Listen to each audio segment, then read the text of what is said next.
Bonjour à vous qui m'écoutez, et qui m'écoute, c'est Youp Durand.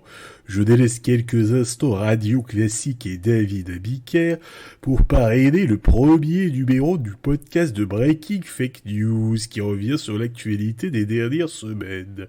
C'est à vous, mon cher Gérald. François Mitterrand a très tôt rêvé d'accéder à l'Élysée. Le château, chinon rien. François Bayrou revendique la paternité de l'écriture inclusive. Mais le leader de la France Insoumise est malade. Jean-Luc Mélenchon a été détecté positif au test PC hier. Les franciliens ne sont pas aussi égoïstes qu'on le dit. La preuve, à peine les restrictions levées, ils se sont empressés de partir en province pour partager leur miasme. Le laboratoire Servier condamné pour tromperie aggravée. Hollande s'inquiète. Si les Hauts-de-France étaient reconfinés, c'est ce qu'on appellerait un coron à virus. Jean-Marie Le Pen a reçu hier à Rueil-Malmaison sa deuxième injection. Avec le vaccin Panzer, blanc and tech, n'est-ce pas? Monsieur Raoult est mort. Nos condoléances à la famille de l'ancien ministre de la Ville. Pour le professeur, rassurez-vous, il va bien. C'est juste sa réputation qui est morte. De nombreux Français s'opposent à ce que le musée d'Orsay porte le nom de l'ancien président Valéry Giscard d'Estaing. Il faut rendre à Cézanne ce qui est à Cézanne. Nouveau dérapage de Jean-Marie Le Pen. Il aurait dit à son jardinier « Je ne veux pas de bambou, là !» Performance en dents de scie de Neymar, c'est ce qu'on appelle le variant brésilien.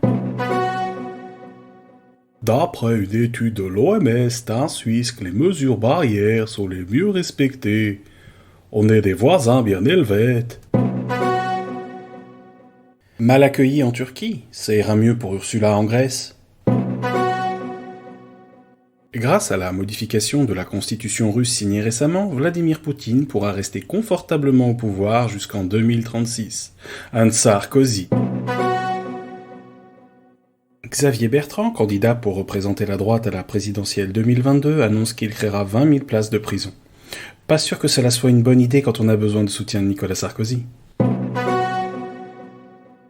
Un acteur disparu en 2020 manque particulièrement à DSK.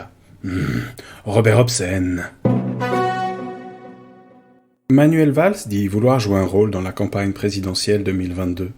Traître ou expatrié ? Accusée d'irrégularité de gestion, la maire de Nantes, Johanna Rolland, est sur la sellette. Bientôt la révocation de l'édile de Nantes ? Alors Philippe de Villiers, dites-nous qui est votre animateur télé préféré ? C'est Michel Simès. Jean Dujardin incarnera une fois de plus Hubert Bonisseur de la Batte dans le prochain volet de la comédie OSS 117. Un autre film historique, et sans Dujardin, est en préparation sur la collaboration sous l'occupation.